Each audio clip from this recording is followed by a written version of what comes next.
नमो नमः। मैं रविंद्र शास्त्री उपस्थित हूँ आपके सामने एक बार फिर से आपकी संस्कृत की पाठ्य पुस्तक रुचिरा भाग 2 कक्षा 7 का दूसरा पाठ लेकर के, जिसका नाम है दुर्बुद्धि विनश्यति, यानी कि जो बुरी बुद्धि होती है वो हमेशा विनाश करती है।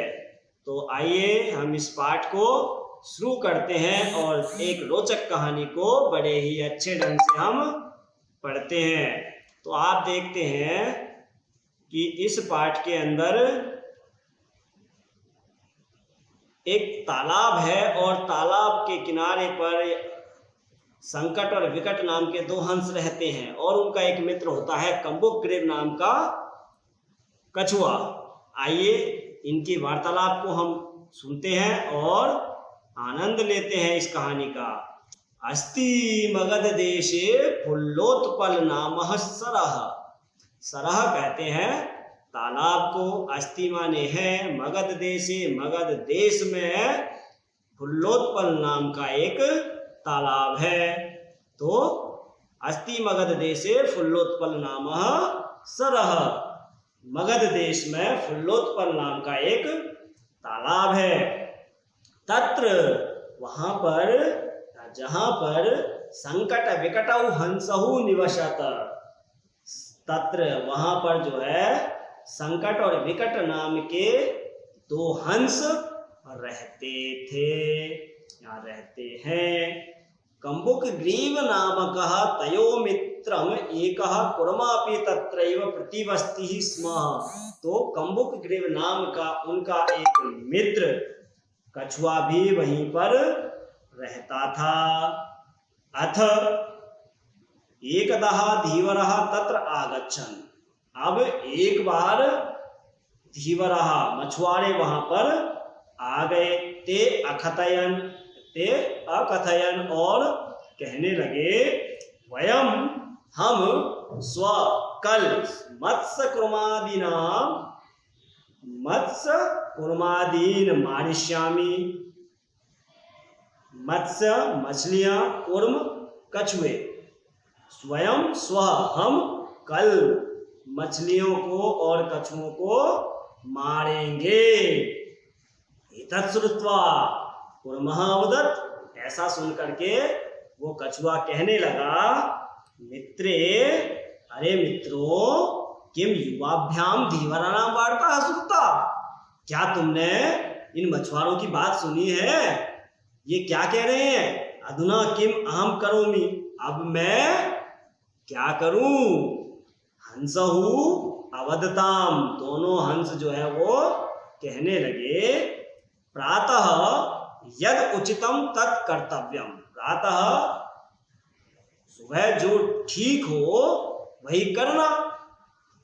कुर्मावदत्, मैं एवं मां एवं, ऐसा मत कहो। तद यथा अहम अन्यम हृदय गच्छामि तथा कुरुतम। कुछ ऐसा करो जिससे मैं किसी दूसरे तालाब में चला जाऊं। हंसौ अवदताम। हंस कहने लगे, आवाम किम करवावा, हम क्या करें? कुर्मः अवदत्। कछुआ कहने लगा, अहम युवाभ्याम सह आकाश मार्गेन अन्यत्र गन्तुम इच्छामि। अहम युवाभ्याम सह, मैं तुम्हारे साथ आकाश मार्ग से किसी दूसरी जगह जाने का इच्छुक हूं। हंसौ अवदताम। हंस कहने लगे, अत्र कः उपाय, इसका क्या उपाय है? कच्छपः वदति। कछुआ कहने लगा, युवाम काष्ठ दंडम एकम चंचवा धार्यताम। तुम दोनों एक लकड़ी को अपनी चोंच के अंदर दबा लेना। अहम काष्ठ मध्ये अवलंब्य युवयो पक्षबलेन सुखेन गमिष्यामि। अहम, मैं काष्ठ दंड के मतलब लकड़ी के बीच में लटक करके तुम्हारे पंखों के बल पर सुखपूर्वक दूसरी जगह चला जाऊंगा। हंसौ अकथयताम। हंस कहने लगे, संभवति एषः उपाय, यह उपाय संभव है। किंतु अत्र एकः अपायोऽपि वर्तते, किंतु इसमें एक अपाय भी है, एक परेशानी भी इसमें है। क्या परेशानी है? आवाभ्याम नियमानं त्वाम आलोक्य जनाः किंचित वदिष्यन्ति एव। जब हम तुम्हें आकाश मार्ग से उड़ा करके ले जाएंगे तो तुम्हें इस प्रकार उड़ता हुआ देख करके लोग कुछ कहेंगे। यदि त्वम उत्तरम दास्यसि तदा तव मरणम निश्चितम। और अगर तुमने उनका उत्तर दे दिया तो तुम्हारा मरना निश्चित है।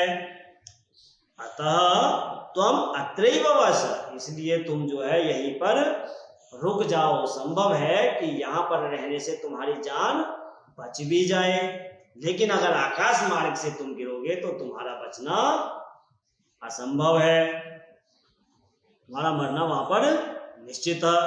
तत् श्रुत्वा क्रुद्धः कुर्मा वदत्, ऐसा सुन करके क्रोध से कछुए ने कहा कि मैं मूर्ख, क्या मैं मूर्ख लगता हूं तुम्हें? क्या मैं मूर्ख हूं? उत्तरम न दास्यामि, मैं बिल्कुल भी उत्तर नहीं दूंगा, चाहे कोई कुछ भी कह ले मैं उत्तर नहीं दूंगा। किंचित अपि न वदिष्यामि, और मैं कुछ भी नहीं बोलूंगा।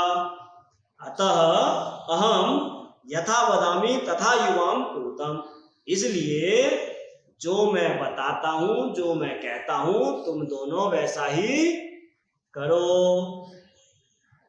एवं काष्ठ दंडे लंबमानं कुर्मः पौरः अपश्यन्।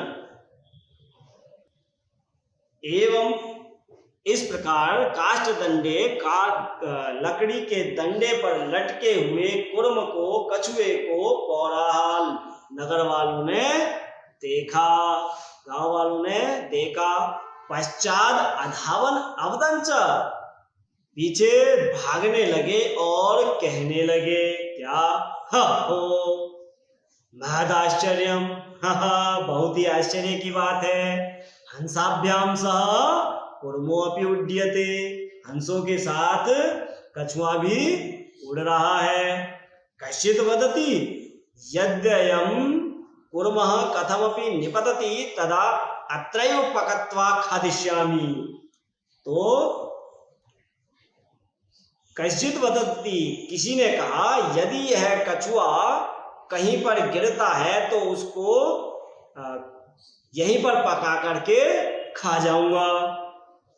अपरः अवदत्, दूसरा कहने लगा सरस तीरे दगद्वः खादिष्यामि, नदी के किनारे पर ले जाकर पका करके खा जाऊंगा। अन्य अकथयन, और कोई अलग से कहने लगा गृहं नीत्वा भक्षिष्यामि, घर ले जाकर के खा जाऊंगा इति, ऐसा लोग कहने लगे।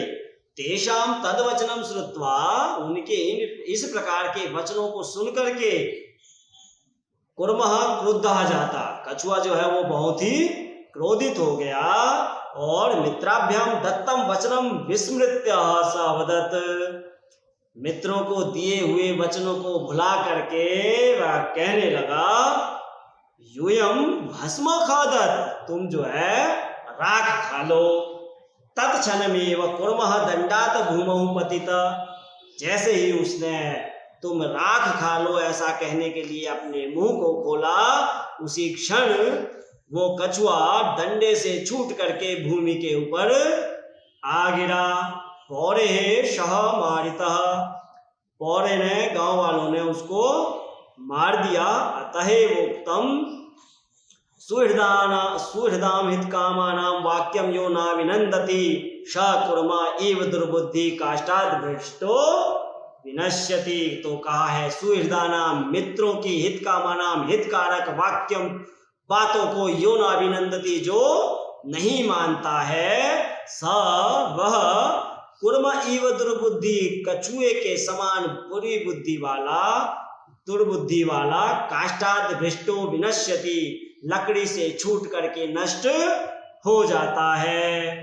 तो ये हमारी बहुत ही रोचक कथा दुर्बुद्धि विनश्यति दूसरा पाठ कक्षा 7 आपने पढ़ा और इस रोचक कथा को सुन करके निश्चित रूप से आपके अंदर ये ज्ञान आया होगा कि हमारे जो मित्र होते हैं वो हमारे हित की ही बात करते हैं, हमें निश्चित रूप से उनकी बातों को मानना चाहिए। तो आप इसी प्रकार की और वीडियो पाने के लिए इस चैनल को सब्सक्राइब करें, लाइक करें, शेयर करें, ताकि आपके अन्य मित्र भी इस जानकारी को, इस पाठ को आनंद के साथ पढ़ें और इसके बारे में जानकारी प्राप्त करें। धन्यवाद।